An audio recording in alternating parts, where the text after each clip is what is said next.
کہتے ہیں ایک عورت کو اللہ ہر بار اولاد نرینہ سے نوازتا، مگر چند ماہ بعد وہ بچہ فوت ہو جاتا تھا، لیکن وہ عورت ہر بار صبر کرتی اور اللہ کی حکمت سے راضی رہتی تھی، مگر اس کے صبر کا امتحان طویل ہوتا گیا اور اسی طرح ایک ایک کر کے اس عورت کے 20 بچے فوت ہو گئے۔ آخری بچے کے فوت ہونے پر اس کے صبر کا بندھن ٹوٹ گیا۔ وہ آدھی رات کو زندہ لاش کی طرح اٹھی اور اپنے حالق حقیقت کے سامنے سر سجدے میں رکھ کر خوب روئی اور اپنا غم بیان کرتے ہوئے کہا، اے کون و مکان کے مالک، تیری اس گنہگار بندی سے کیا تقصیر ہوئی کہ سال میں 9 مہینے خون جگر دے کر اس بچے کی تکلیف اٹھاتی ہوں، اور جب امید کا درخت پھل لاتا ہے تو صرف چند ماہ اس کی بہار دیکھنا نصیب ہوتی ہے۔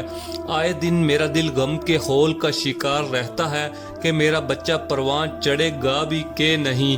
اے دکھی دلوں کے بیت جاننے والے، مجھ بے نوا پر اپنا لطف و کرم فرما دے۔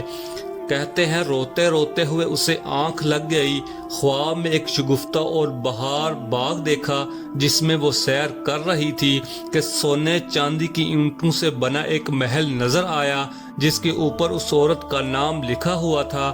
باغات اور تجلیات دیکھ کر وہ عورت خوشی سے بے حد ہو گئی۔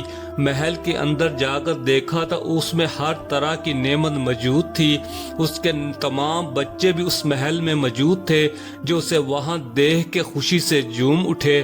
پھر اس عورت نے ایک غیبی آواز سنی کہ تو نے اپنے بچوں کے مرنے پر جو صبر کیا تھا یہ سب اس کا اجر ہے۔ خوشی کی اس لہر سے اس کی آنکھ کھل گئی۔